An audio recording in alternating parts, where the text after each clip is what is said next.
We are live. Sergeants, can we please start the recordings? PC started. Cloud rolling. Backup is rolling. Good morning and welcome to today's remote fiscal 2023 preliminary budget hearing for the Committee on Oversight and Investigation. At this time, we ask that members and staff please turn on their video for verification purposes. To minimize disruptions throughout the hearing, please place cell phones and electronic devices to vibrate or silent. If you have testimony you wish to submit for the record, you may do so via email at testimony.council.nyc.gov. Once again, that is testimony@council.nyc.gov. We thank you for your cooperation. Chair, we are ready to begin. Thank you very much. Good morning and welcome to the fiscal 2023 preliminary budget hearing for the Committee on Oversight and Investigations. I'm Gail Brewer. I'm chair of the committee. And today we will review the Department of Investigation's fiscal 23 budget to understand how it addresses the needs of New Yorkers to improve the way New York operates. Not an easy task. The Department of Investigation, also known as DOI, promotes and maintains integrity and efficiency in government operations across New York City. DOI's fiscal 23 preliminary budget totals $49.2 million, including $28 million for personal services to support 330 positions and $21.2 million for other than personal services. Obviously, this is an agency that works with people. I would like to welcome and congratulate Commissioner Strauber on her appointment as commissioner. She did a great job when she testified before us as part of the advice and consent of the City Council. And the city and the department are in a unique position to proactively attack corruption, fraud, and waste in many areas, including the city's increase in federal funds throughout the pandemic, which is something that comes up often.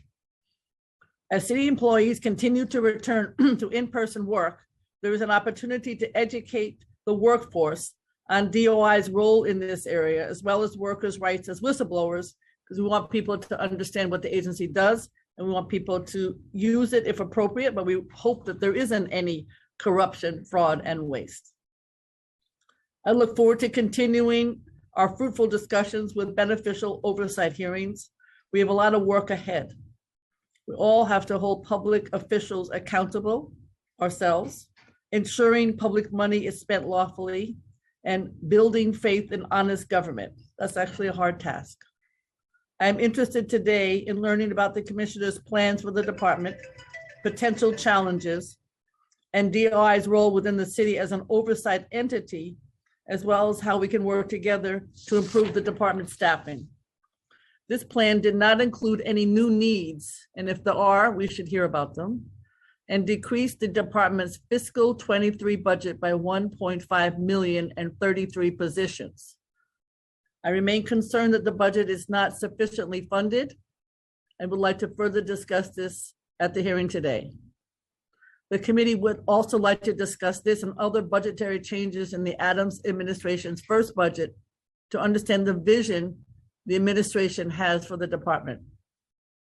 It is my first budget hearing as chair of the committee, but it's not my first committee chairing in the City Council.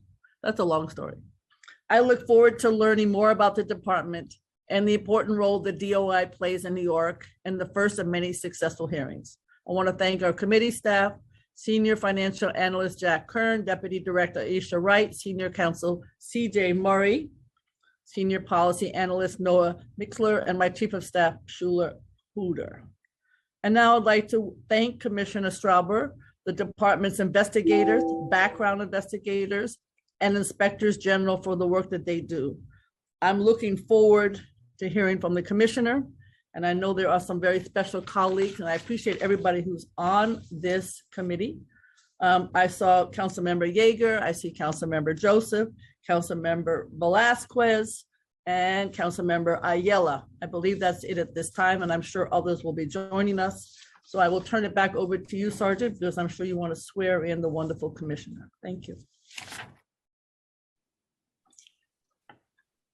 Thank you, Chair. My name is CJ Murray. I'm counsel to the Committee on Oversight and Investigations. Before we begin, I want to remind everyone that you will be on mute until you're called on to testify. at which point you'll be unmuted by a member of our staff. Please note that if you mute yourself after we have unmuted you, we will need to unmute you again before you are able to speak, and there may be a slight delay as we work to do so. Council members, if you'd like to ask a question during the hearing, please use the Zoom raise hand function, and I will call on you in order. We will be limiting council member questions to 5 minutes, which includes the time it takes the panelists to answer your questions. I will now administer the oath. Commissioner Strauber and Deputy Director Morales, please raise your right hand. I'll read the oath once and then call on each of you individually for a response. Do you affirm to tell the truth, the whole truth, and nothing but the truth before this committee and to respond honestly to council member questions?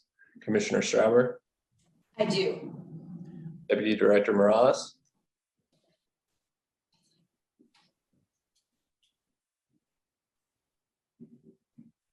Do we have Deputy Director Morales? I don't believe we were expecting the Deputy Director. Okay. Commissioner Strauber, you may begin your testimony. Just before you start, Commissioner, I just want to say, I wanted to welcome Councilmember Williams, and I think Councilmember Juan is not here because I believe she had a baby yesterday, and I think that's a legitimate excuse. Commissioner, it's all yours. Thank you, and good morning, Chair Brewer and members of the Committee on Oversight and Investigations. My name is Jocelyn Strauber, and I'm the Commissioner of the New York City Department of Investigation. As you know, I have been in this role just over 2 weeks, but in that short time, I have been able to meet members of the staff, to familiarize myself with the structure of the agency, and to begin to dig into the many ongoing investigations. I have much more to learn, but I am already inspired by the people that I have met here and the important work that they are doing.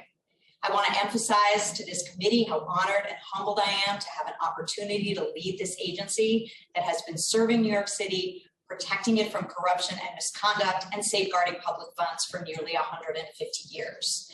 That mission has never been more critical as the city continues to grapple with the social and financial impact of the pandemic.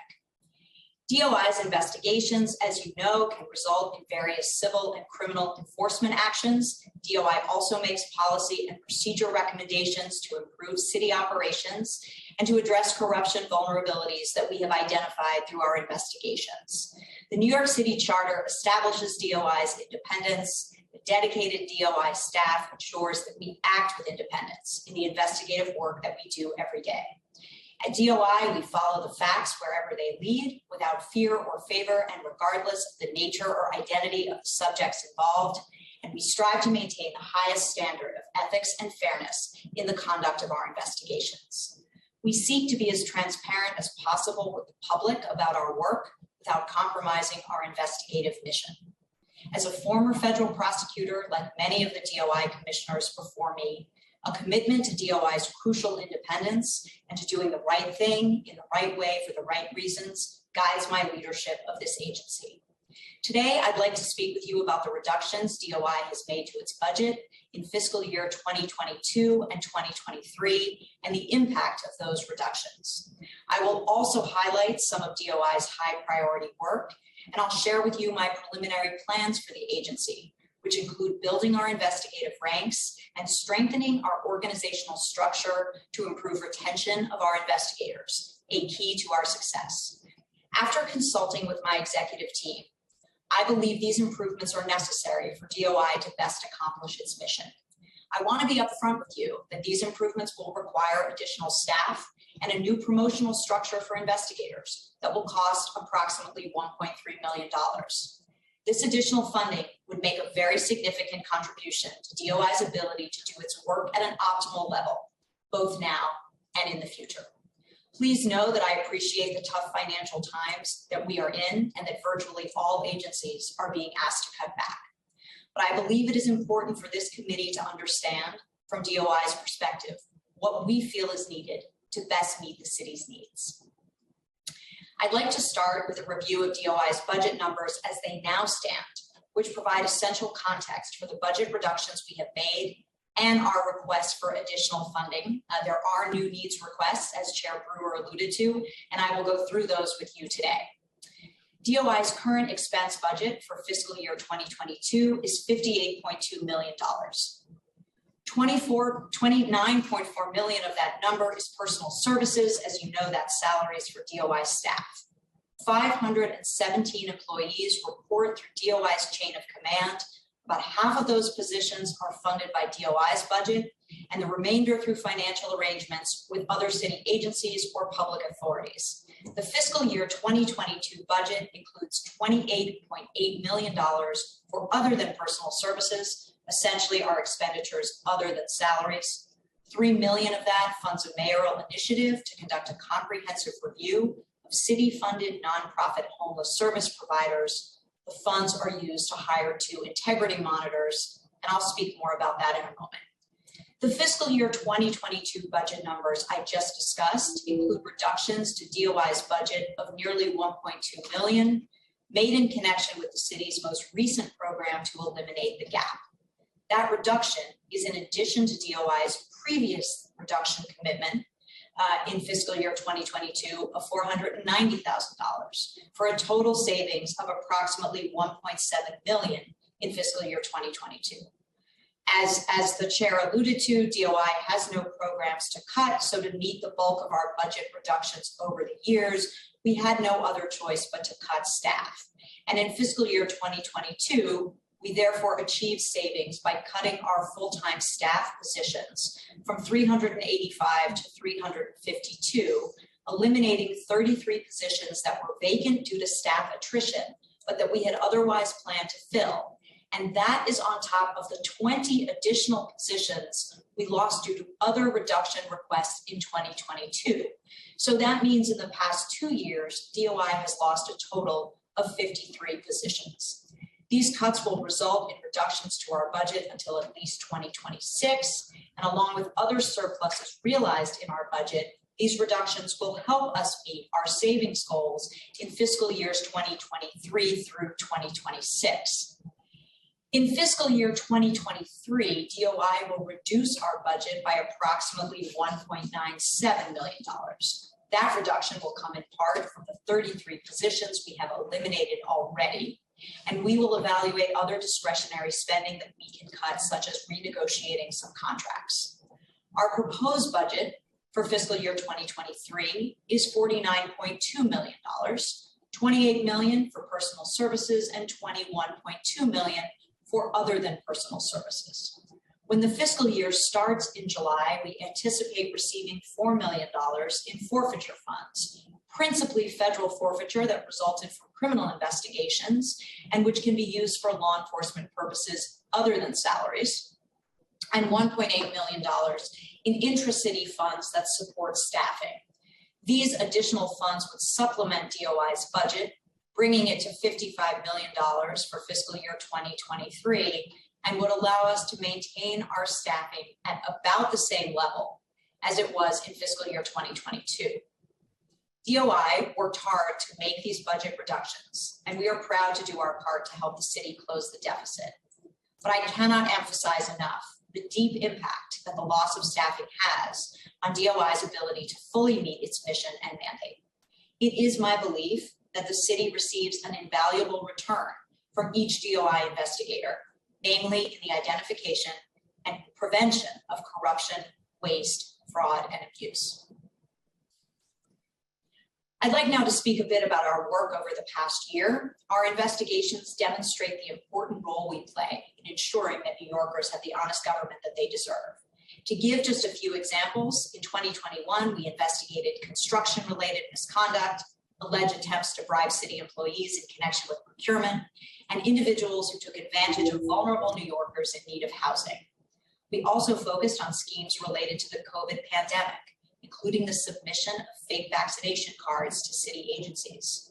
One matter that we worked with the U.S. Attorney's Office for the Southern District of New York and the Office of Inspector General for the U.S. Department of Labor resulted in charges against 4 individuals who falsely claimed to be healthcare workers and sold hotel rooms intended for COVID isolation to ineligible individuals, defrauding the government of approximately $400,000.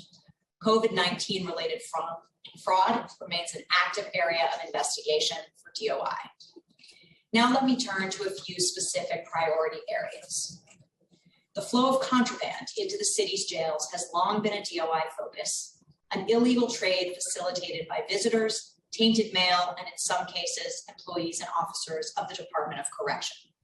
This illegal activity not only damages the reputation of the department and the vast majority of its employees who are honest public servants, it also makes their jobs even more dangerous and challenging. Most recently, in partnership with the U.S. Attorney's Office for the Southern District and the FBI, our work led to arrests of 9 current and former correction employees and officers charged with taking cash bribes in exchange for smuggling scalpels, drugs, and cell phones to inmates. DOI has sought to improve conditions in the city jails in other ways as well. When concerns were raised about correction staff missing work without a legitimate reason, leaving their fellow officers in a dangerous situation due to understaffing, DOI conducted more than 6,000 home visits to correctional staff to verify the reason for their absence. This examination, which included conducting surveillance and a review of relevant documents, uncovered hundreds of violations of correction department regulations and led to suspensions, resignations, and the return of more than 200 officers and staff to their posts. DOI also monitors complaints relating to excessive force, sexual abuse, and sexual harassment within the jails, well over 2,000 such complaints per year. These reviews have led to policy and procedural recommendations to rectify systemic shortcomings, administrative enforcement actions, and criminal referrals to prosecuting authorities. One such referral led to an unprecedented prosecution handled with the Manhattan District Attorney's Office, in which a uniformed corrections supervisor who allegedly issued orders that prevented officers from saving an inmate's life was charged with criminally negligent homicide and making a false filing. Let me take a moment now to discuss tackling corruption in the public funding of nonprofits that provide essential services to New York City, which has long been a part of DOI's core mission.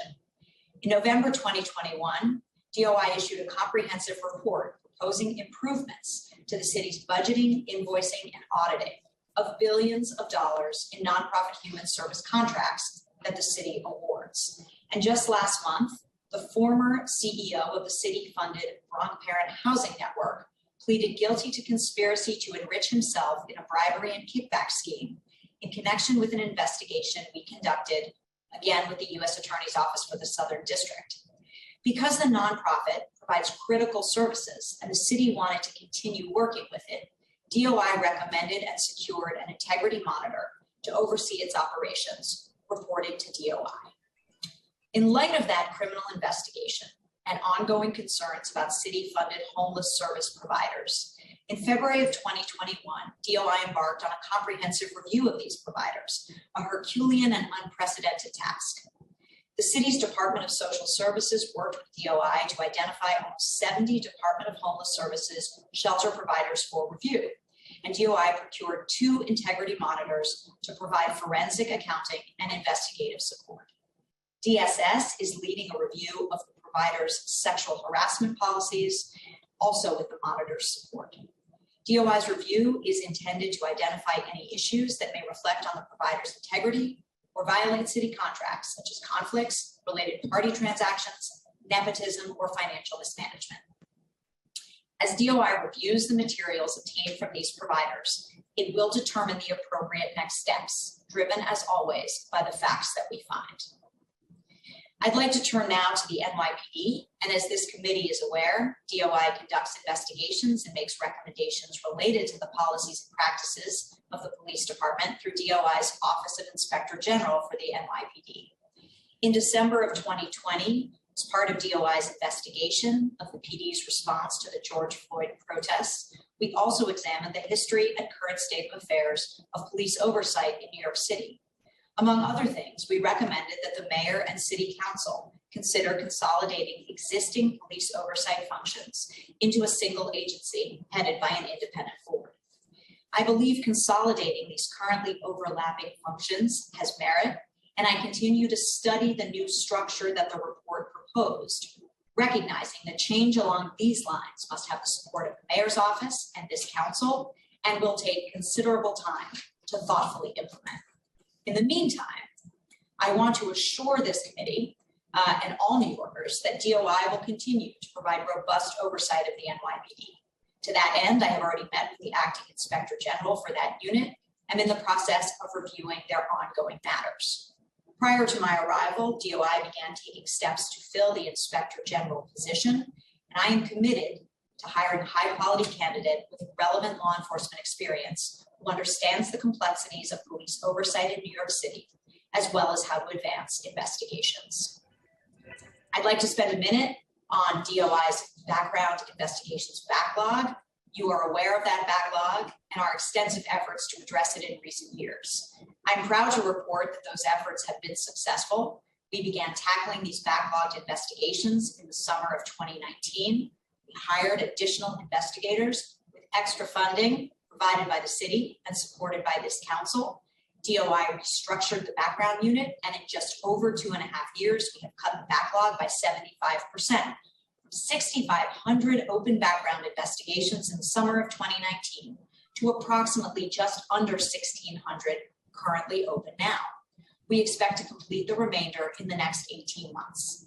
And with respect to new background applications that we receive, in fiscal year 2022, our average time to completion is 73 days.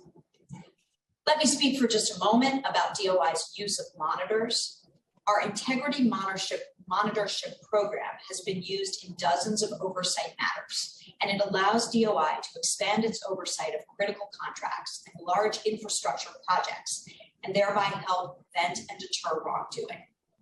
The program also enables companies with integrity issues to continue to do business with the city if they fund an independent monitor to oversee their projects, reporting to DOI.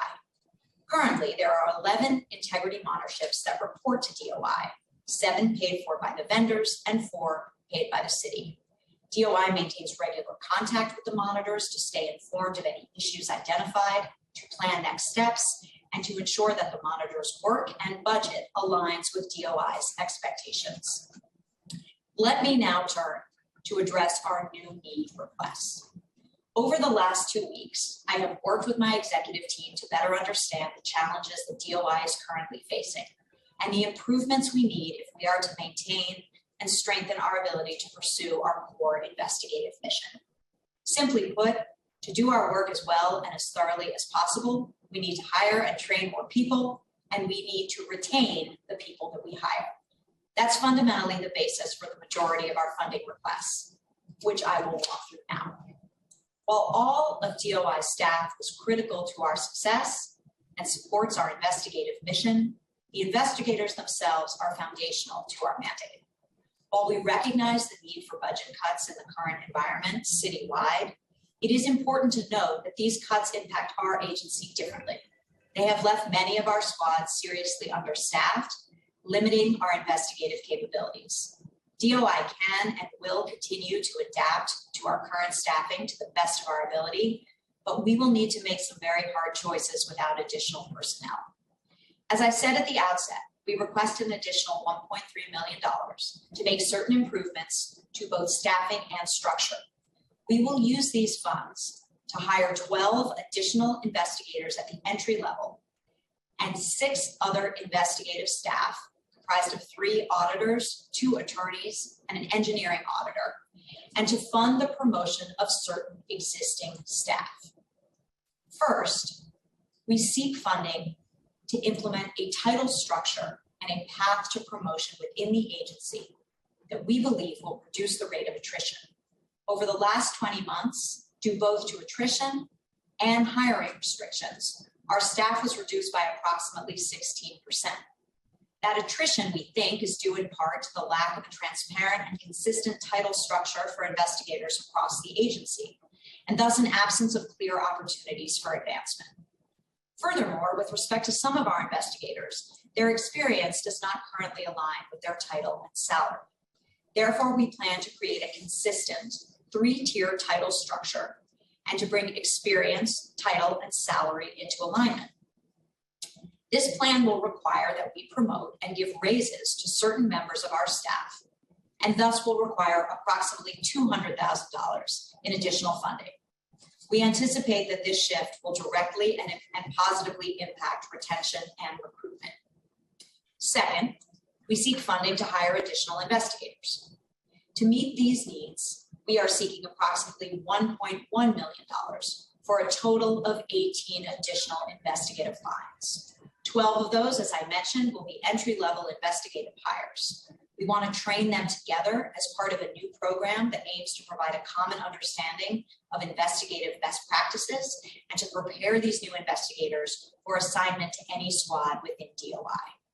6 additional investigators will join one of our recently established squads that focuses on the large infrastructure agencies within the city, including the Department of Environmental Protection and the Department of Design and Construction. We note that DOI also seeks funding to meet the city's requirements and best practices concerning confidential and sensitive data storage, as well as to comply with the newly enacted EO 86 concerning the retention of an outside auditor to review DOI's compliance with certain data access procedures. To meet these requirements, we are asking for an additional approximately $709,000. DOI's mission and its investigations transcend any one administration or commissioner. And over the last 2 weeks, I have seen the importance of DOI's legacy as well as its day-to-day impact on New York City. I am committed to continuing its vital work, and I am grateful for this committee's support. Thank you for your time, and I'm happy to answer any questions that you may have. Thank you very much, Commissioner. We've been joined by Councilmember Juan. Councilmember, I believe you had a baby yesterday or recently, so we are very impressed. I want to say that. Thank you so much for joining us. I'm going to start some questions, and then I hope my colleague will jump in because I have no reason to believe that I have all of the questions that need to be asked. So I think one of the questions, of course, is the monitor program. And you talked about police, correction, and certainly homeless. And I just want to ask a little bit more about that because the monitors are certainly something that are confused probably with other kinds of monitors that exist in the city of New York. So I believe you created the program to work with companies that may not be able to do business with the city due to integrity issues and the companies can be awarded contracts if they agree to this outside independent monitor. And you mentioned that in your testimony. So do you believe that this program has accomplished the mission and the goals over the last 2 fiscal years? And it's great that we have these wonderful staffs because many of us are new and the staffs continue to talk about what happened in the past in a very realistic and honest fashion. And I just wanted to know how the program has it made progress and what is some of the budget implications? So the monitor in general, I think, is an ongoing issue that the public and all of the council were all interested in. And thank you. Thank you for that question. So I do think the program has been very successful. And I want to emphasize, as you noted, that there are really sort of 2 components to the kind of monitoring that we do. So the first type, as you noted, is actually funded by the vendor that wants to provide services to the city, but that has had integrity issues in the past. And there are circumstances in which some of those vendors are uniquely situated to provide those services. And it's for that reason that despite the integrity issues, the city wishes to continue working with them. And in those situations, we are able, at no expense to the city, because the expense is borne by the monitor, to appoint a monitor that DOI selects through a competitive bidding process, that DOI oversees, and that DOI closely works with to ensure that the monitor is fulfilling its responsibilities. And so that's, I think, a very successful model that is both cost effective and also ensures to the extent possible that any integrity issues will be promptly identified and addressed so that the city can continue to do business with those providers.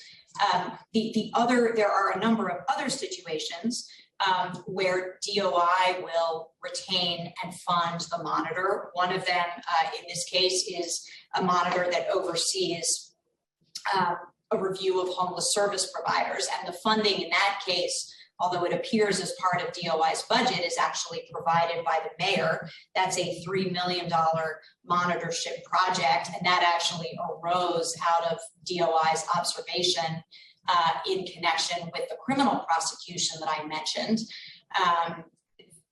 Arose out of our observation that there were service providers that might have integrity issues, and this monitor is conducting a comprehensive review of that. Now that is funded by the city. but identifying this is sort of a systemic issue that we want to identify and address immediately. And so, yes, it's our view that that is also a productive and ultimately cost-effective approach for the city to take. We're going to continue possibly to work with a number of these homeless service providers. We want to make sure that we're strengthening their contracting and that we're identifying any integrity issues they might have. Okay, I mean, I don't want to belabor it because it's not 100% a budget issue, but on the first case, how often when the company pays do you get reports and how do you get them? And in the second case, I must admit, homeless services is something I know really well. It does seem to me, and this may not be your decision, that as time goes on, we should just switch companies who are, providing the support services for those who are homeless, because then we save the money for the monitor. But I guess that may not be your decision, but to me, if somebody's not providing the services, I want to get rid of them. But in the first case, how do you communicate? And in the second case, how long do these monitors last? Or maybe there's no time period. So our Inspector General teams, as I understand it, are in direct contact with the monitor. I actually can't give you, I know it's regular contact. I can't give you, a specific figure in terms of frequency. I'm sure I could get that number for you, but there is a robust and ongoing dialogue that I would imagine occurs as often as it needs to. So with some of the specifics of how long the monitorship is, I believe is determined by specific arrangement with each monitor. Again, I could get you more granular details on that. And I think to some extent may go with the length of the project at issue. Just to speak briefly to your second point, my understanding, because in fact I had the same question of why would we continue to work with folks who we think might have integrity issues. It's my understanding that there are circumstances where certain service providers may be the only ones that can provide those particular services in that particular context.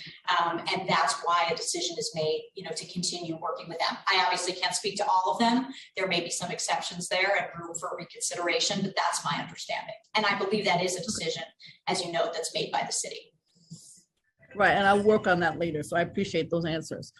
Just in terms of headcount, because I know you brought it up and certainly I did, you have a headcount that's on loan to other agencies.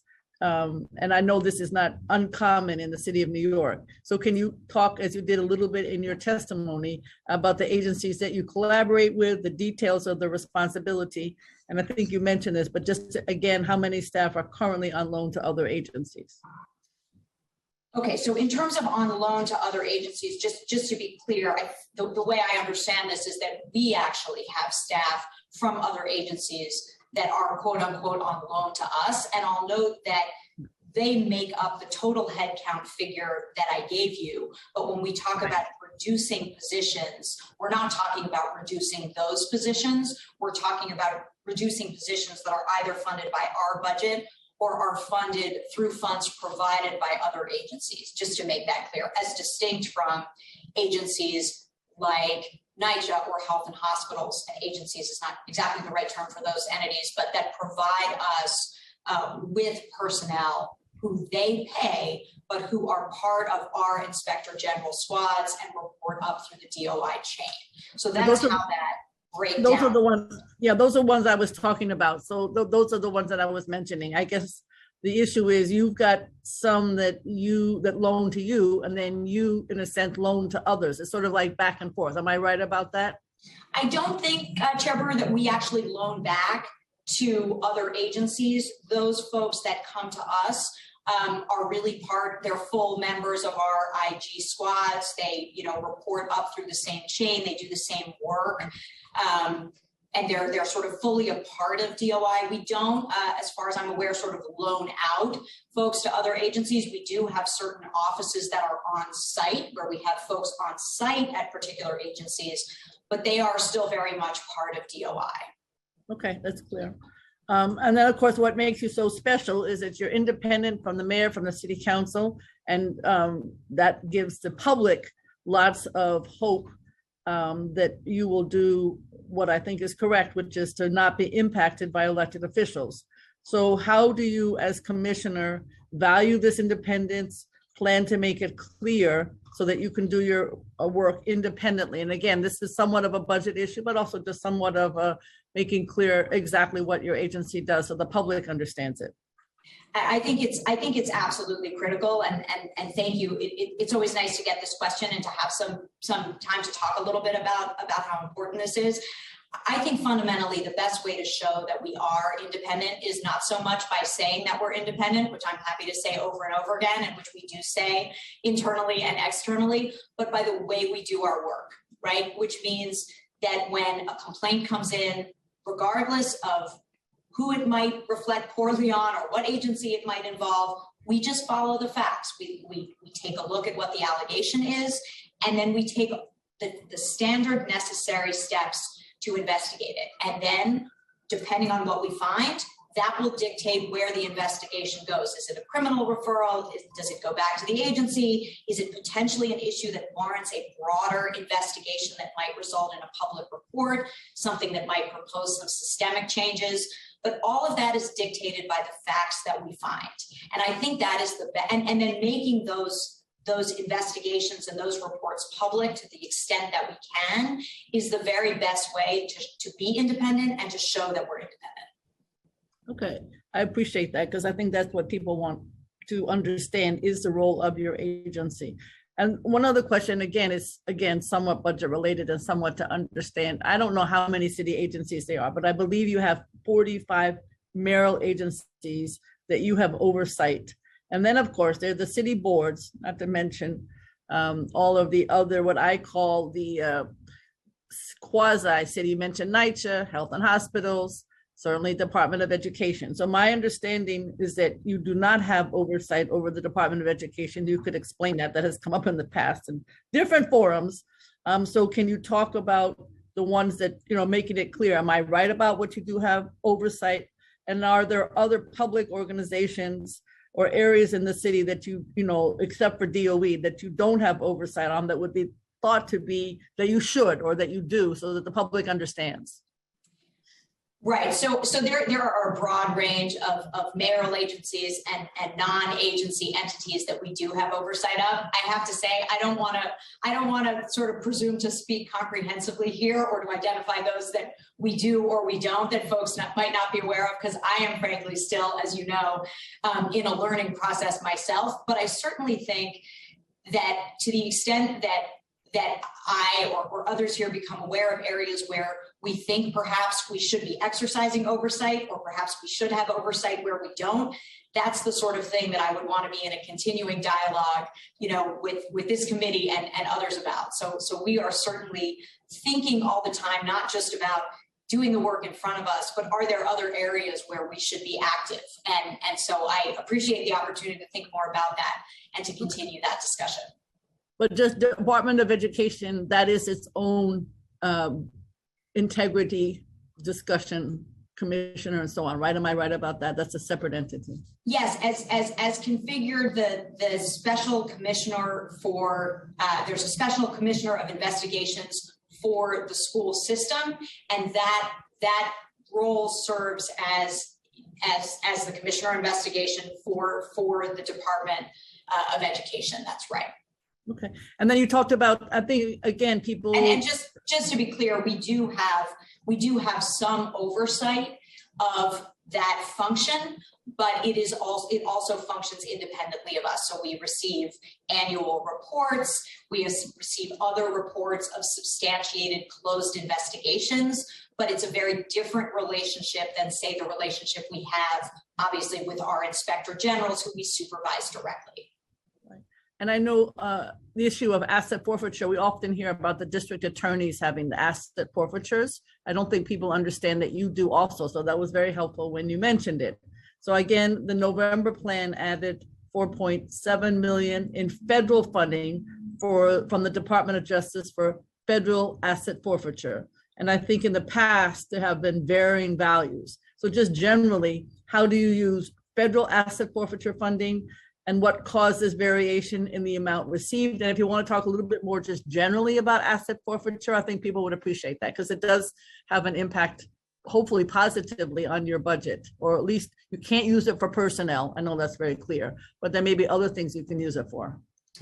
Right. So this is an important issue too. I'm happy to speak a bit about this.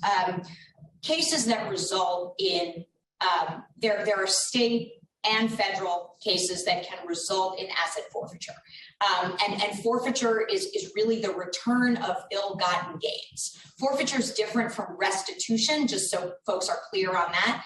If there's a victim of a crime and if someone has been defrauded, for example, or an agency has been defrauded, funds can be returned to that agency. That's called restitution as part of the resolution of a criminal or civil case. There's actually civil forfeiture, but we can keep it simple for the moment and stick to criminal forfeiture. So funds can be returned to victims. Restitution is really ill-gotten gains that comes back to the government. There may be no identifiable victim, or there may be other reasons why the funds should be returned through the forfeiture channel as opposed to restitution. When our investigations result in forfeiture under the federal forfeiture program, we can get a share of those forfeiture funds. And so what determines how much forfeiture we have is really what our cases generate. So the $4 million that's going to become part of our budget comes from historical cases. I believe that funding is principally from the city time case that we did with the Southern District, which was a very significant case a number of years ago involving fraud in the city's in the building out of the city's payroll system. And we have additional forfeiture funds from that investigation that we may draw down in recent years, and we can really use those funds for any law enforcement purpose other than salaries. We can use it for training, we can use it for equipment, we can use it for vehicles. It's quite a long list. What we can't use it for is salaries. And the other thing that it's really important for this committee to understand in the budget context is the forfeiture program rules say explicitly it is not supposed to be used to supplant other funding that we get, because the goal of the program is to incentivize agencies like ours to participate in these investigations that may generate these significant returns that we can then share in. So you can see how if those funds were used to allow us to get less budgeted money from the city, for example, that would really defeat the purpose of the program. But it is obviously a source of important funding. You know, we can use it to improve our computer systems. We can use it to do training we might not otherwise be able to do. So it's very valuable and significant for us, but it is not intended to replace what our other budgeted items that we'd otherwise be entitled to. One suggestion, although I hope this fits, is to find a way to, the word I would use is advertise is probably a better one, city employees and the public about how not to be corrupt and to do the right thing, because that would help improve government in general. That might be something to think about, because in a creative way. And I know there's a policy and procedure recommendation portal, basically to inform the public on recommendations, sort of picking up on what I just said. And how is this portal updated, and how do agencies, do they have a requirement to respond to the recommendations? Because I know, I assume others know that the way that you operate is you hopefully figure out what has been corrupt, waste, fraud. You can't always make you can make the recommendation and then we hope the agency follows it. That's sometimes up to us to get the agency to do the right thing in terms of following and doing the updating of what they've done wrong and fixing it. But I just want to know, how often is the portal updated, and how do you respond to some of these recommendations in terms of getting the agency doing what you can to get the recommendations followed up on? So the portal is regularly updated with the issuance of policy and procedure recommendations. So again, I can't give you sort of the hours or days, but it is promptly updated every quarter with the recommendations that we've issued. We then also track, and this is available on our public website, the agency's implementation of those recommendations, because as you say, we don't sort of have an enforcement arm in the sense that we can't otherwise force them to comply, but we do make public whether they've complied, whether they're planning to comply, whether they've rejected our recommendations. And then we also work closely with the agency. I think this is where having collaborative relationships with the various city agencies is very important, because it's our goal to have our recommendations implemented and also to make recommendations that are realistic and can be implemented. Those agencies, of course, have their own limitations, budget-wise and otherwise. So we both want to make sure that what we're proposing is useful and rigorous, but realistic. And the agencies, I think, are incentivized in part to comply with our recommendations because it is made public how they respond. Okay. I think a lot of people are interested because the hits us are in the backlog. And I know you mentioned that it's in much better shape than it has been in the past. Obviously, those who are trying to get people hired want to make sure that it is something they can do in an expeditious fashion. So one thing that I was not familiar with, but that's probably me, is when we talk about Executive Order 86, concerning the retention of an outside auditor to review certain data access procedures, you're requesting $700,000. So can you talk a little bit more about this role within the executive order? What does this data access procedures, does DOI need to support? Now, obviously this is not directly related to hiring, but we're all trying to figure out both about data and about hiring. Let's just talk about the 700,000. I'm not familiar with the order, so maybe you could talk about that too. Sure. So the executive order, as I understand it, requires us, and there are really two components of the 700,000 request, I believe, but one of them relates to the executive order's requirement that we retain a monitor to essentially audit our handling of other agencies' data that we access and store. And you can understand, given our role, that there is a lot of information that we're getting, and we need to make sure that we're handling it appropriately. And given that it is a city requirement that we retain an auditor for that purpose, that's an additional needs request for which we're seeking funding. Okay. And then I want to just one more question also about the city marshals, because that does come up quite a bit. And then I'll turn it over to my colleagues because I could go on forever. And I know they have questions. So the issue of city marshals, those of us in the community, when we hear city marshals, we know they have a job to do. But when we hear city marshals, we think about housing and evictions, and we get concerned because we don't want people to get evicted. Obviously, some people don't pay the rent and there are challenges, but we try to keep people in their homes. And so they are regulated by you, appointed by the mayor for 5 years. And I wanted to know how you, as the commissioner, oversee the marshals. What resources are there allocated to do oversight? Are there vacant positions? I know the difference between a marshal and a sheriff, but maybe others may not. And so you might want to talk about that for a minute. Sure. So first of all, I don't know exactly how many positions and whether there are any vacant positions allocated to city marshal oversight. I can certainly get back to you on that. And I also want to make clear that we do not have oversight over the eviction process. That's a housing court process. But to speak to what I think, is a concern of this committee and where we do have oversight is in the context of an eviction.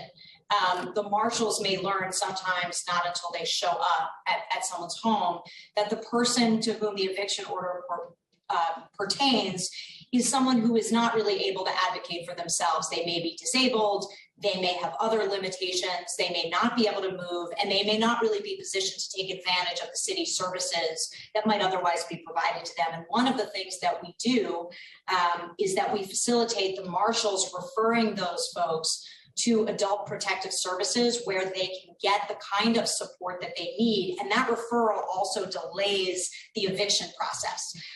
So I think that is a particularly significant type of oversight that we provide. Now, as far as I'm aware, and I believe this is for fiscal year 2022, but don't quote me, it could be for calendar year, there have been relatively few evictions. I think we're looking at a number in the low 300s, whereas in years past it was much higher, and in the intervening years during the pandemic, it's gone down almost to zero. But I can certainly get back to you on the funding and lines issue, but but certainly we, I think, have been successful in facilitating these referrals to adult protective services and then dealing with adult protective services as they go through the process of evaluating whether or not someone should be evicted and what support they need. I appreciate that. And those of us in the community, we know how great the marshals are. We know how great APS is. In both cases, they send, as you say, red flags into all of us in the fear of God, because APS has challenges also. Just FYI, for those of us who do constituent work. I have many more questions, but why don't I see if any of my colleagues have questions? Just jump in. I know you could raise the flag, but feel free to jump in if you have any questions. Anybody have questions? Chair, I see Councilmember Ayala has her hand raised. Go right ahead, council member. Good morning, everyone. I have a couple of questions. First, I wanted to know if you could share with us what the number of cases that are currently on backlog is, and how are new cases prioritized? And let me just clarify, when you're talking about cases, you're talking about investigations, like, are you talking about complaints, really? Yeah.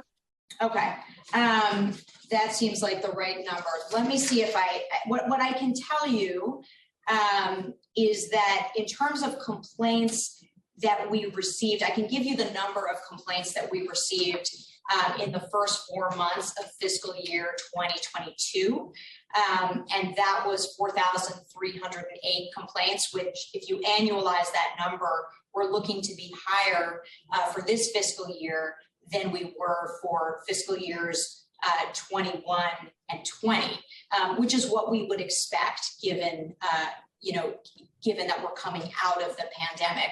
Complaints are only one way that we obtain cases, of course. So just to be clear, there are many other ongoing investigations that come from other sources. So it's a bit difficult to sort of give you a figure in terms of completed matters versus complaints. But that's the number of currently pending complaints, at least for those first 4 months.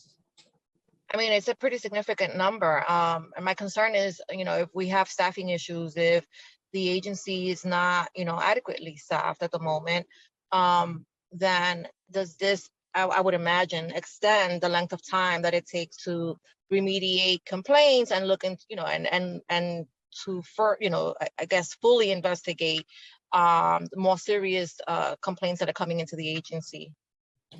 So I very much appreciate that concern, and it's a concern that we have also in terms of staffing. I will say that it's my understanding that where we're really affected in the decreased staffing is not so much in our ability to review and act on complaints. Although I think it's a good point that there certainly could be some delay. I don't have a precise answer to that right now, but I think the bigger issue that we're focused on is our ability to do the kind of systemic investigations that take more time, that take more people.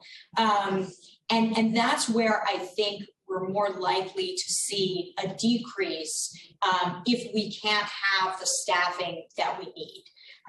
So I think there's certainly a possibility that overall, when you have fewer people, your response time is delayed to some extent. But I see the real impact is in limiting our ability, let's say, to take a particular complaint and say, okay, we've addressed this complaint, but is there some broader issue here? Let's get more data. Let's get an auditor involved. Let's take a look at this issue more broadly. And not every complaint rises to that level, of course, but there are going to be many that do. I think that's where we've got to make those hard choices that I alluded to. And that's where I do think it's important that we get the additional staffing that we're seeking. What is the agency headcount again? I think I missed it. I'm sorry? What is your headcount now? I missed it. So our current headcount is 581. And half of those positions approximately are funded through our budget, and half of them are funded through either other, as we discussed, other entities for whom we have folks on loan, or positions that are funded through what we'll call intra-city lines. Gotcha. And just to give you another, figure, the reduction in our staffing since fiscal year 2020 until through fiscal year 2022 has been a total reduction in staffing of 40 lines. So that's quite a significant number relative to our total. It is. And then the other problem, council member, is that OMB is very slow on 11 positions, which they have not filled, which could be filled. It takes forever. And then she has listed some new needs, which are desperately needed in addition to the cut. So I hope I will certainly be advocating for more funding. And you and I agree that they do need them. I agree. Thank you. All right. Thank you. Thank you. Any other questions from members? Otherwise, I'll keep going. Okay. The other question I have, just picking up, I think if you want to talk a little bit more about the new needs, that would be helpful. I know you talked about it in your testimony, but if there's something you want to add to that and something more about the 11 positions that I mentioned that are not filled thanks to OMB. So those positions are, I believe, principally for new investigators. Let me speak a little bit about that. So we've got some new investigator positions that we are able to fill, i.e. we do have those lines available, but due to the hiring restrictions, which at one point we were limited to hiring one person for every 3 people who left, we're now at hiring one person for every 2 people who leave. So we have, in addition to the vacant lines that we've had to cut, we also have open positions that we are entitled to fill, but there's a delay in doing that. So that is certainly one issue. But let me just sort of give a little more color to the positions that are the subject of the new needs request. So I've spoken a bit about the promotional structure that we want to put in place, and that's very straightforward. There are already 3 tiers in terms of salary within our entry-level investigator group, and we just need to appropriately align the experience and title of folks with their salary. And I do think that for incentivizing our investigators to remain with us so that the training that we give them and the work that we do to get them up to speed isn't wasted, it is very important for people to see a path to promotion and a path to advancement. And so that's a relatively small change budget-wise, $200,000, but I think important. Of course, equally important are the additional investigative lines that we want to add back as part of the new needs request, add back from what we've had to cut. And those fall into 2 areas. We have the entry-level investigators, and it is critical, obviously, that we bring new people in, that we train them. One of the reasons that we want to bring them in as a cohort, as a group, is that enables us to much more efficiently put them through a training program that will then set them up for success while they're here, so that they understand what the best practices are, their various, things to learn when you become an entry-level investigator. It's very important, as I said, that we work also to the highest standard in the way we conduct ourselves. The training is designed to ensure that. And then we are able to deploy those investigators to the squads where they're most needed. The other area that makes up the remainder of the additional lines is also, I think, quite important. We have a relatively newly established investigative squad intended to expand oversight over the city's main capital project agencies. And I mentioned that's Department of Environmental Protection, Design and Construction, and also DET. They are responsible for the majority of New York City's major capital projects. So that's construction of public buildings and facilities, water mains, sewers and tunnels, transportation infrastructure. These are billion-dollar projects. And what we want to be able to do is get out ahead of them with an engineering auditor, with other auditors, and with more staffing, so that we can really play a proactive role in ensuring that those projects are not subject to waste, fraud, and abuse. And that's an area where I think we will more directly be able to see the impact of our work, because on these massive projects, there really are significant opportunities for corruption if we're not watching closely. And so really those are, I think, the critical aspects of the new needs request. All right, that makes sense to me. And I think picking up on that, one of the concerns that I know, again, the public is interested in is you would certainly need such, I think, more staff to do systemic investigations. And maybe you could talk about that so people know what I'm talking about, which is maybe something where there's a red flag, as you talked. And then, and of course, those that are, the individual who is stealing money on at an agency basis. There are two different types of investigation. So picking up on Councilmember Ayala, will this new needs, you think, be able to also enable you to do the systemic investigations as well as everything else? And we've been joined by, I believe, Councilmember Krishnan. Thank you very much for joining us. Go ahead, Commissioner. Thank you. Yes, I think it will. I mean, that is part of the point of making sure that we have sufficient staffing. And when we talk about systemic investigations, I would say that they're different, but often related to sort of responding to complaints and whistleblower allegations that could be very discreet. And let me explain what I mean by that. It may be that there is a particular complaint that we get from an agency, let's say relating to an issue with procurement. And although the complaint may be quite discreet, we may see when we really press on that issue that there are problems in contracting and budgeting and invoicing more broadly. And a good example of this is the report that we did concerning nonprofits and the billions of dollars that nonprofits are receiving from city agencies to perform these vital services, right? That's the kind of investigation that I would describe as systemic and that we need significant personnel in order to conduct. They're more time consuming. They require sometimes extensive review of records, interviews of numerous people involved in the process. So there's a lot of work involved in not just responding to a discrete complaint that may result in a criminal prosecution, for example, but in then looking broadly at the issue identified in that narrow case and seeing whether it really poses a broader concern or application.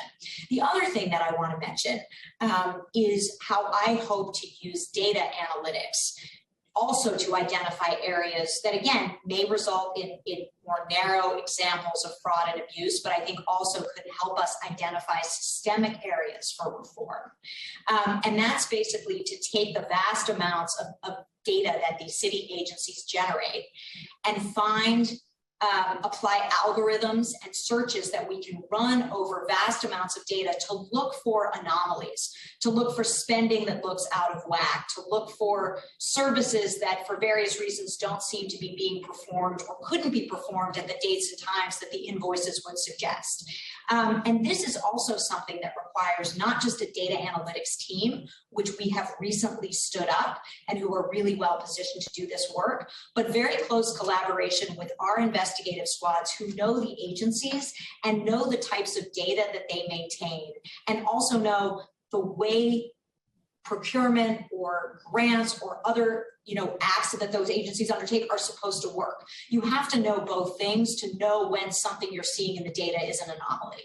And that's an area where that also takes time and personnel and something that we very much want to pursue and have wanted to pursue for some time. And we now have the data analytics capability, but we need to make sure we have sufficient investigative staff in order to move those types of projects forward. And this is at a very preliminary stage, but I think it's a very promising and efficient way for us to get to areas that we might not otherwise see, that might not for a long time be the subject of a complaint, that we can hopefully sort of proactively identify and then address. I'm a big believer in data analytics, and I think all agencies should be doing the same. So I appreciate your understanding of it. We talked about some of the Department of Education and what you're able to get out of them, but you do have oversight over the police department in this realm, the Office of Inspector General. And it's probably the most interesting to the public, I have to say.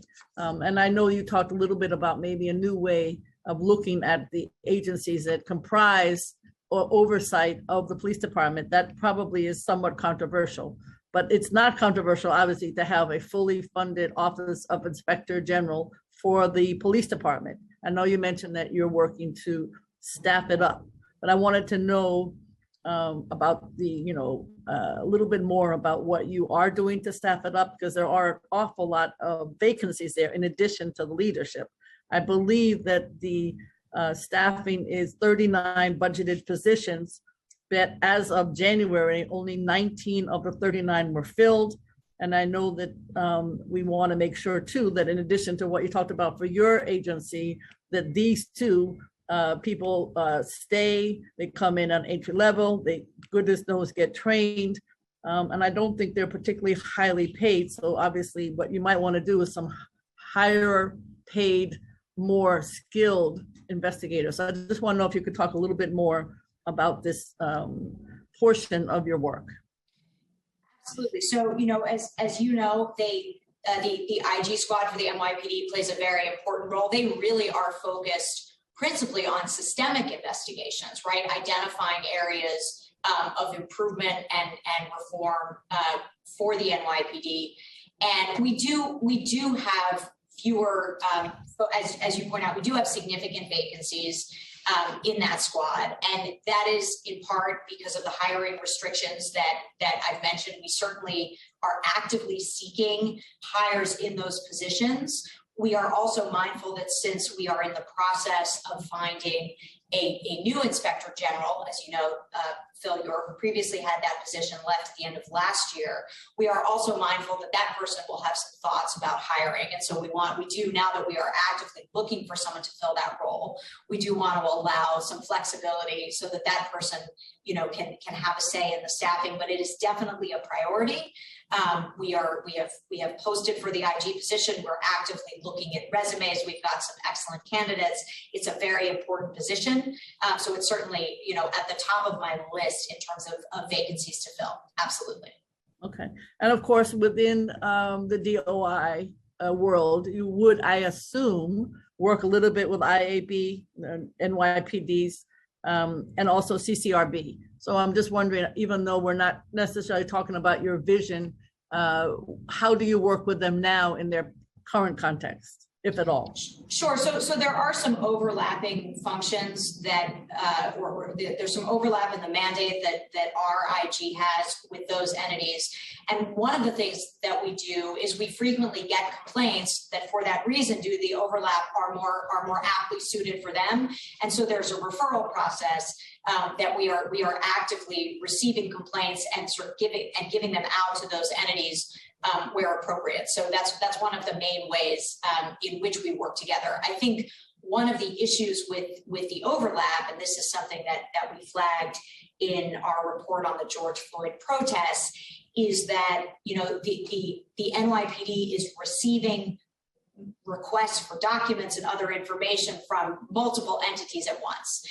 And that has made, I think, their job more difficult in getting out information, and it's made our job more difficult in getting information. And this is something that, I look forward to speaking with the police commissioner about and trying to move forward, because I think it has made things to some extent more challenging for us, but the structure of these three different entities also makes it more challenging, I think, for the NYPD to provide information. So I think there's work to be done there to make that process, smoother and more efficient, whatever the right structure ultimately may be. Okay, just on that topic, I'm always thinking about the public. So in some cases, either within the IG police department or just generally with DOI, some cases you can publish a report and some cases you can't. Can you just talk about under what circumstances you can or cannot publish a report? Because I know there is a difference. Well, typically we publish reports when the issue that we're dealing with is a report of significant public interest. There are other situations where we may make reports and recommendations that we make public, but that don't warrant a report. The NYPD OIG squad's work really is principally to identify, systemic problems and issue reports. That's largely what they do. I could envision a situation where there's some law enforcement sensitive or confidential issue that might limit our ability. But generally that is the work that squad is doing. Okay. All right. I think, okay. The background investigations, I mentioned this just earlier, but this is obviously of interest to city agencies in addition to, I guess, the public. And I know you and your predecessor did cut the time that it takes to do background investigations. So 2 questions. Even though I believe it's a lot less, is there some way to get it to be even more expeditious? Because we're all trying to, it just helps. You do get a lot of complaints in the sphere that it takes so long to join the city agencies. You hear about that all the time. And I don't know if it's DOI or if it's just the way that the agencies operate. So can that be cut? Does the extra funding for fingerprinting help, or is that just something that's completely separate? So my question is, how can we cut the time that it takes to get people background check? Although you never want to compromise, obviously, the investigation of any individual. Is there some discussion that could be taken there about background investigations? I think there's almost nothing that can't be improved, but I have to say, in terms of the amount of time it now takes for us to review and complete a background investigation, we're at an average of 72 days. Obviously, for some it's less. That means for some it may be a little more.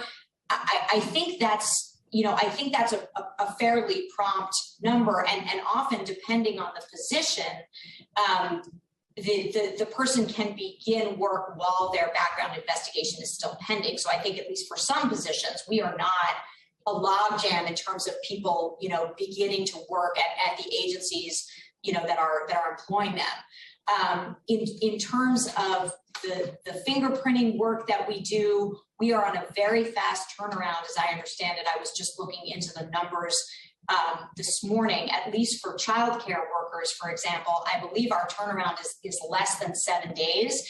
And just to be clear, we don't actually do the fingerprinting. That's done elsewhere. What we're doing is processing the information that we receive from those fingerprint checks, and we're able to do that in a it's a matter of days that we're able to turn that around at present. So I'm certainly open to hearing about any complaints or concerns about timeliness and to making any changes that we can make. But I do think our process has improved to the point that I would certainly be surprised and concerned and want to hear about any areas where we are the holdup. Okay. I mean, the fingerprinting, I just noticed this. It may not be an issue, but I'm always concerned. Childcare workers do not get paid very much, as we know. And notice that they have to pay $101, for that process. We all have to pay something when we get hired.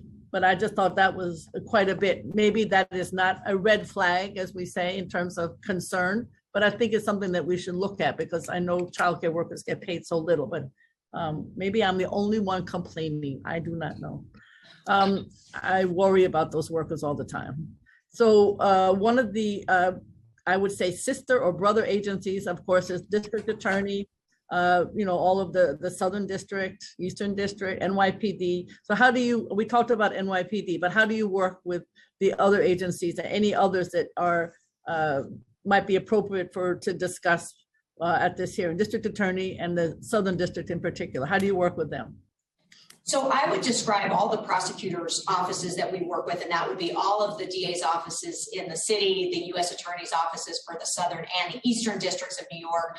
I would describe them as our law enforcement partners. And what I mean by that is, when we have an investigation that is at the appropriate stage where we recognize that it might be a matter that could lead to a criminal prosecution, and exactly when that is and how you make that decision varies by investigation.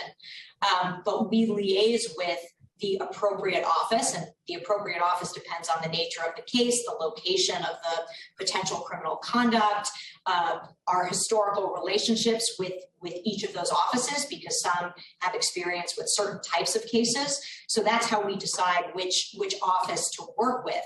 But my goal, as has been, my predecessor's practice, is to have excellent relationships with those offices, to bring them in, I would say, early and often, because the best criminal cases are made, in my experience, when law enforcement agents like us partner with prosecutors early on in a case.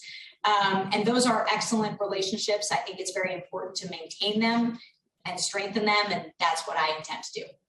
Okay.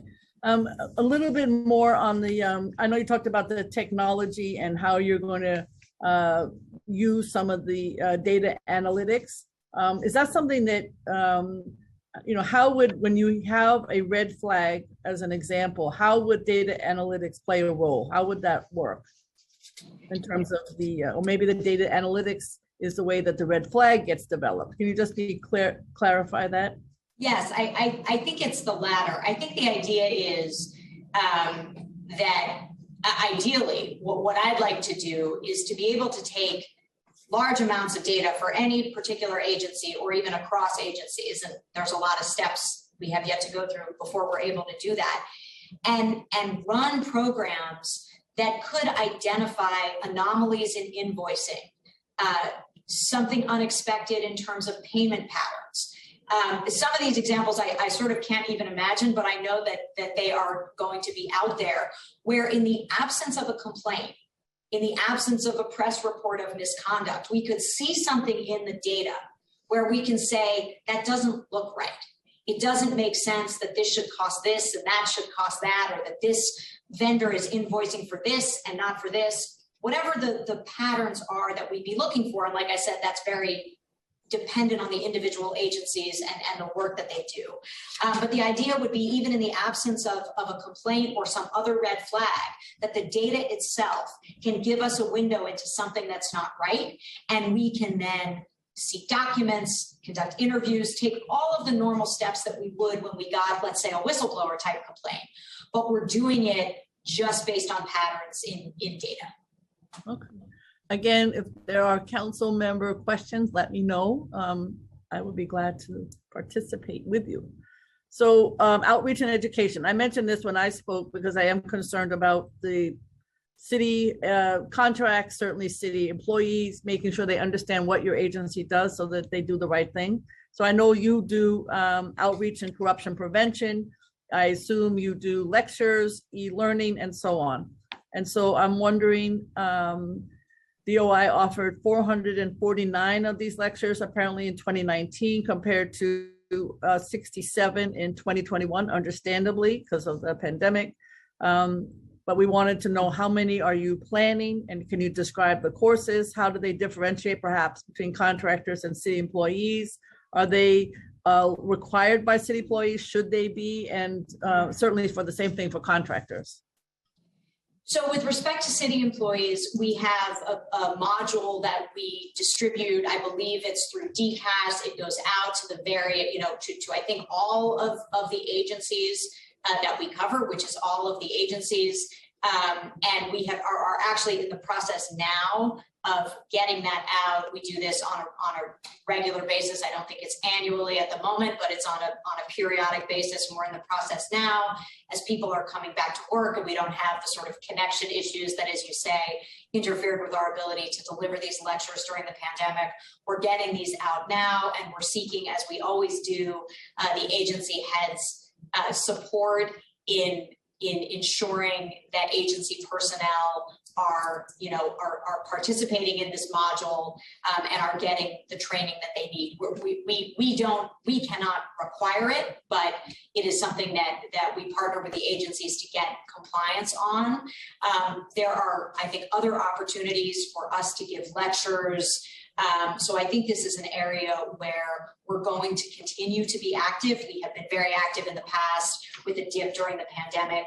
I think it's important not only for educating city employees, but it can also be something that prompts complaints, because as people hear from us, sometimes they come to appreciate something they may not have realized was something about which they should or could make a complaint is in fact something they should be speaking up about. And that's part of what the lectures are designed to encourage.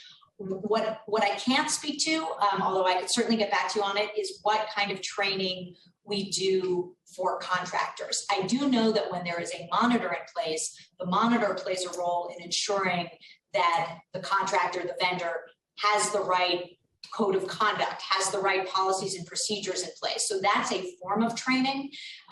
But in terms of training we give to non-city employees who are contractors or vendors, I would have to get back to you on that.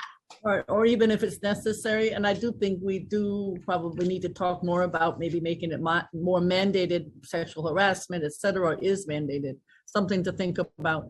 And I want to mention, I just come from the National League of Cities in Washington, DC, where I'm on boards and speaking at different committees.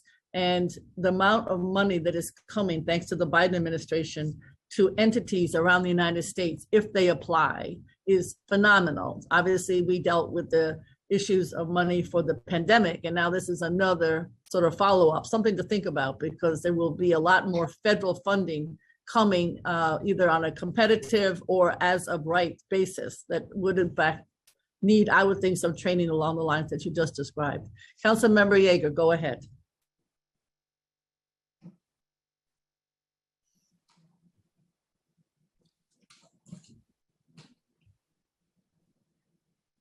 Councilmember Yeager, yeah, go ahead. Can we, you want to ask your question? Waiting for the magical mute button to, Madam Chair, since you left the council, we have a new process here where staff can mute council members and we're not allowed to talk unless the staff lets us.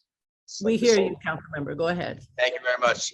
Commissioner, I just want to go back to what Madam Chair spoke about in her first round when she was briefly talking about the marshals. I want to just explore a little something with you. As you know, unlike the sheriff's office, which is an agency of the city and an officer of the city, the marshals are in essence solo practitioners who eat what they kill. And while you have oversight over them, it's a complaint-driven process where somebody who feels they're mistreated can file a complaint with DOI.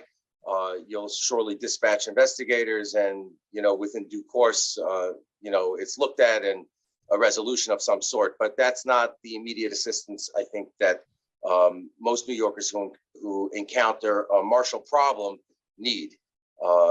Because something happens at 7 o'clock at night and you need to deal with the marshal. If you call the marshal's office, you're going to get, a 1982 answering machine that's going to tell you that they're not there and call back when you feel like it or not at all.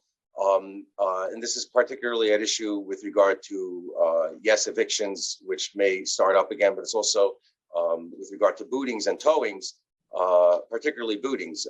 If they scoot around town, in the middle of the night, throwing boots on cars, and if you get to the boot 5 minutes after they're gone, there's nothing for you to do. And if it's a problem and you can't reach anybody, you're told call back tomorrow morning. And maybe they'll answer, maybe they won't. I'm wondering if you've ever explored, if you've had the chance, I know you're brand new there, to the idea of maybe having some kind of 24-hour help desk where New Yorkers can call DOI, since there really is no agency that's in charge of marshals other than you, that New Yorkers can get an answer and not just file a complaint, but actually get a caseworker who can reach out to a marshal, call their cell phone. I mean, marshals are not giving out their cell phones to regular New Yorkers, but surely your office has them all, to resolve problems in an emergency basis. So that is not something that I've thought about. I'm not sure, I have to say, just listening, if that sort of fits fully within our wheelhouse, but I'm very happy to think more about it. This is not an area, that I have really any extensive knowledge. And so I would be happy to think more about whether that's appropriate for us to do and how it would work. Okay, if you think that it may not be, I'm wondering if you can, instead of giving a no, give a suggestion, because there is no other agency in the city that can do this, because no other agency is empowered by law to oversee the marshals, and they really are rogue agents. They once they get their badge, they're on their own, and nobody watches over them. They don't have a boss. So you have marshals who have been doing this for 10, 20, 30 years, the same marshals, and they've it's like the Wild West. Without DOI establishing some kind of office, I'm not saying that you can do it with existing resources. You may need more, and it may need to be something that really gets fully thought out, perhaps with DoIT, perhaps with some kind of 3-on-1 interplay. But I don't think there's another agency that can do it other than DOI. It's really the reason that I wanted to bring that up to you. Well, I'm very happy to think about it. I don't think I'm not in a position to give you an informed answer at the moment, but I will definitely think about it, and we can have a further discussion. Okay, and while we're on the topic, I'm wondering if you know at your fingertips how many complaints do get filed against marshals on an annual basis, if you're aware? I don't know that number, but if it exists somewhere, which it might, I would be happy to track it down. Okay, just curious. All right, thank you very much. Thank you, Madam Chair. Thank you very much. And we've been joined by Councilmember Salamanca. Thank you very much. I talked a little bit about the portal, but I was just wondering, according to the Mayor's Management Report, the MMR, your portal has obviously talked about, as we said, all of the decision-making compliance and recommendations. According to the MMR, it includes information that indicates of the 573 recommendations issued in FY 2019, 85% have been accepted, 76% of the 85% have been implemented, and 11% are still pending an outcome, and 4 have been rejected. So I'm wondering, in addition to relating to the 11% still waiting for an outcome, how do you talk to the agencies about recommendations that should be taking place, in my opinion, and what is the sort of usual time period for an agency to respond to your policy and procedure recommendations? Do you follow up? I think we know that in the past it has taken a long time, perhaps, for the agencies to implement. Obviously, there are new agency heads. They may not know about the past. You're new, but I think that there are many people in the agencies who, thank goodness, continue. And we want to make sure that what is suggested gets implemented, because that's how agencies perform at their best. So it's that 11%. And also, I guess, in the future, how are you going to work on this really important issue? So my understanding is that when we make a recommendation, we typically, although it may vary, and I can't speak for all of the ones we've made historically, I think we typically ask the agency to notify us within a limited period of time. I think it's often 30 days as to whether or not they're going to comply with our recommendation. And that can be sort of the starting point for a dialogue if there are issues. I think the 85% rate, given that they are not required to comply, is good. It obviously could be better. And I understand that there is a very regular dialogue between the inspector generals, who have the most direct and close line, to the agencies. That's a key part of their job, and that the dialogue around recommendations occurs principally through them. Obviously, if there's an issue, then that matter can be elevated. You had some very specific questions about the time it typically takes for implementation. I don't have an answer to that. I don't know whether we have an answer to that. As an agency, we may. If we do, I'd be happy to get it to you. I don't know that off the top of my head. Okay. All right. I think those are mostly my questions. I think what we should do now is go to the public. I want to thank you very much. I think that as Councilmember Ayala said, and I certainly agree, we definitely need to have a support mechanism for getting you the new needs that you are suggested, and certainly working with OMB to fill those 11 positions.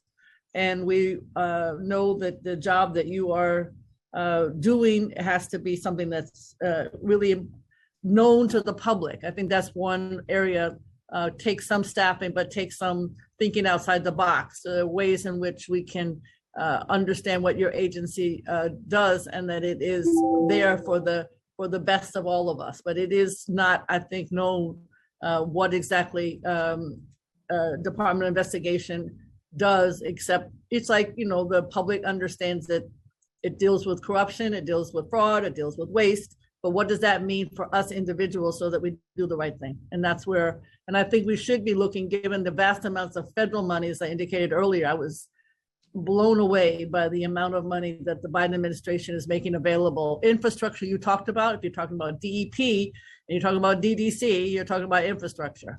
And DOT, they're all going to be getting vast amounts of federal money. And I think, so we talked about the contractors in addition to city agencies. I think there needs to be a wholesale review of how we tell people what is or is not permitted in our city government. And that needs to be something that I hope we can focus on together. Well, we thank you. I thank you very much for your support with respect to our staffing and our mission. I agree completely that of the money that is coming to the city, it would be, I think, a benefit the city as a whole for us to be able to use that to enhance what we do. And I look forward to working with you and with this committee on making that happen. Thank you very much, Commissioner. And now I'll turn it over to the staff to invite people who would like to testify. And thank you very much to my colleagues who joined us. Unless there are any other questions from council members? I don't see any raised hands, but if anybody wants to chime in, feel free. Doesn't seem like it. Okay, go ahead, staff, for the public. Thank you very much, Commissioner. Thank you, Chair. We'll now turn to public testimony. Please be advised that for this portion of the hearing, we'll be calling on individuals one by one to testify. Each panelist will be given 2 minutes to speak. Please begin once the sergeant has started the timer. Council members who have questions for a particular panelist should use the Zoom raise hand function. I will call on you after the panelists completed their testimony. For panelists, once your name is called, a member of our staff will unmute you and the sergeant at arms to set the timer and give you the go-ahead to begin. Please wait for the sergeant to announce that you may begin before delivering your testimony. And as a reminder, all hearing participants may submit written testimony of any length to testimony@council.nyc.gov up to 72 hours after the hearing. I'd now like to welcome Kelly Grace Price to testify, followed by Diana Prashad. Kelly Grace Price, you may begin upon the sergeant's announcement. Time starts now. Hi, good morning. I'm sorry, my internet connection is spotty. I'll be very brief. Thank you so much, Committee Chair Brewer. Every time I attend a committee hearing chaired by you, it's like a master class in government. This one, of course, reaps the same results. Thank you, Commissioner Stauber. Again, listening to you was educational today. My organization, Closed Rosies, is aimed at untwining the problems that women that turn to the criminal legal system in situations of abuse face. And specifically, I have gone to the Department of Investigation over the last decade several times seeking help. And I want to quickly talk about those instances. I'll turn in copiously detailed written testimony, but I want to talk about 3 main things very quickly in my minute remaining. I had gone to the Department of Investigations back in 2014, alleging that a large swath of victims were being eschewed by the criminal legal system and not getting justice. I was really whispering, foreshadowing the Me Too movement. My reports, I'm sure, are still in the Department of Investigation. A lot of the issues that I brought up are still unanswered. I would very much like to work with you, Commissioner Stauber. Also, I want to talk about the Department of Investigations working with the district attorneys. While I was on Rikers Island as an innocent person, I was victimized by Dr. Hansey, an investigation that Mark Peters brought to the Bronx DA. A criminal indictment was brought down on the physician's assistant to much fanfare in the press about the physician's assistant raping and sexually abusing and removing hundreds of uteruses and creating circumstances for unnecessary colposcopies for tens of dozens of women on Rikers. Those criminal charges were dropped mysteriously last year. And I'm wondering what kind of collaboration on the back end. Thank you. I think you understand my point.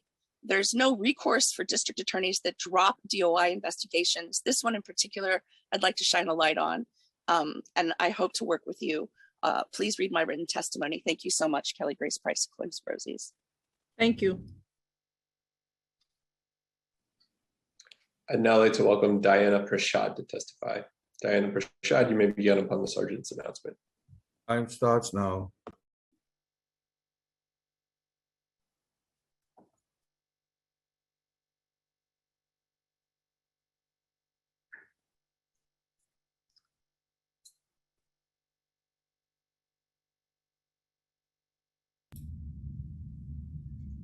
You see that we've unmuted Diana's phone.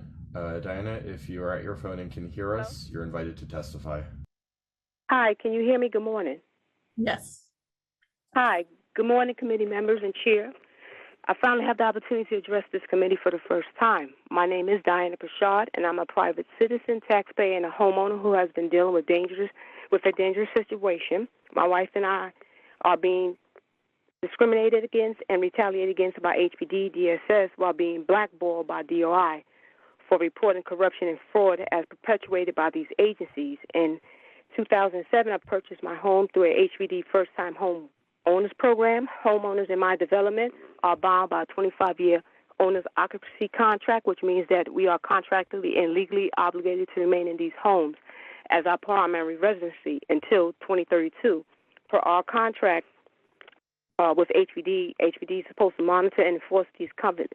However, they have not done so since January 2010. Moreover, due to this failure, a number of homeowners on my block that are part of this housing initiative have been illegally converted into rental properties in violation of our owner's occupancy clause in our contract, as well as the grant funded we received. From March 2020 to present, my wife and I have been dealing with safety and quality of life issues stemming from one of these illegal conversions, with this first-time homeowner is illegally renting out to a DSS City FEPS client and program. This means that HPD, the very agency that we are in contract with, is party to this breach. Since this illegal registration, the homeowner was able to submit to the city to receive rental vouchers while simultaneously breaching her contract. We as contractees in compliance who homes is attached to these legal conversions are left to deal with not only the consequences of this illicit scheme that affects our safety, and we're also dealing with quality of life issues from the displacement of DSS clients into our home, precluded from renting. Essentially, what's going on is that there are active city contracts. City contracts are being mismanaged by DSS and by HPD. DOI is aware of it. They're not doing anything about it. We have reported it. They're blocking us from filing complaints against these agencies. Okay, Ms. Prashad, I just want to say thank you because I know you've been covered in the press, and I'm hoping that DOI will follow up and we'll follow up. And thank you very much for testifying. Thank you. We'll submit our testimony shortly. Thank you so much, Ms. Brewer.